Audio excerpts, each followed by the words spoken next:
Apesar do sistema de distribuição de energia das hidrelétricas do Brasil ser o maior do mundo, as usinas nucleares de Angra 1 e 2 vêm alcançando resultados significativos. No ano passado, as duas usinas bateram recorde de geração de energia. Segundo o assessor da Diretoria de Operação da Eletronuclear, Luiz Roberto Porto, o resultado se deve a modificações realizadas, como a troca da tampa do gerador de vapor de Angra 1. As usinas, nos últimos 3 anos, elas têm melhorado muito a performance delas, né? Principalmente a Angra 1, depois que fez a troca do gerador de vapor, que era um componente importante de Angra 1 e que tinha algumas limitações. Essa troca foi feita em 2009.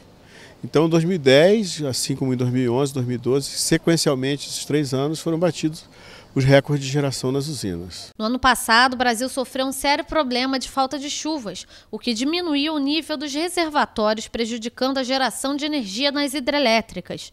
Nesse período, as usinas nucleares tiveram um papel fundamental para que o abastecimento fosse mantido em todo o país. As duas usinas no ano passado, elas geraram 3,2% da energia do país todo, né?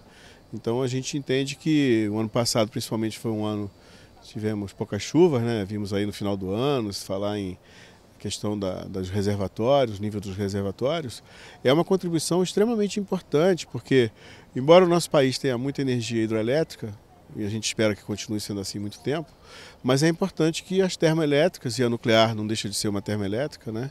As outras são gás, enfim, carvão, bagaço de cana, é importante que a termoelétrica esteja participando dessa matriz brasileira.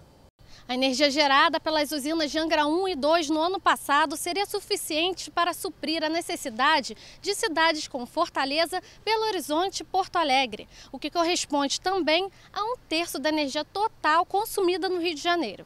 A quantidade de energia que foi gerada em Angra 1 e 2 ano passado, um pouco mais de 16 milhões de megawatt-hora, isso corresponde ao consumo total dessas 3 cidades citadas, que são Fortaleza, Belo Horizonte e Porto Alegre.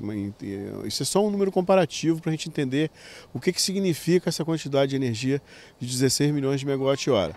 Isso, na verdade, são quase 3,17 alguma coisa por cento do consumo total no país em 2012. Em nossa entrevista também foi abordada a questão da parada de Angra 1, que começou no início deste ano. Segundo Luiz Roberto, de tempos em tempos é necessária esta pausa para que possa ser feita a troca de combustível da usina. Na ocasião, foi realizada também a troca da tampa do reator. As usinas nucleares trabalham com combustível nuclear, e o combustível nuclear é como se fosse uma pilha. Ele precisa parar, você carrega o combustível, a usina opera durante um determinado tempo, e depois desse tempo eu preciso parar para trocar esse combustível, colocar combustível novo para ela operar mais um período, né?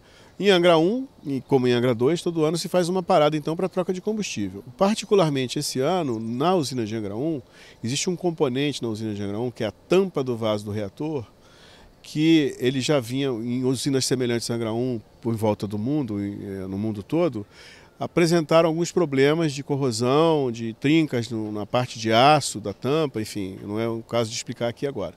Em Angra 1 nós não tivemos esse problema, mas como a tampa do reator foi construída desse mesmo material, com o mesmo processo construtivo, com o mesmo tipo de solda, então a Eletronuclear se antecipou a um eventual problema que podia acontecer, adquirimos uma tampa nova,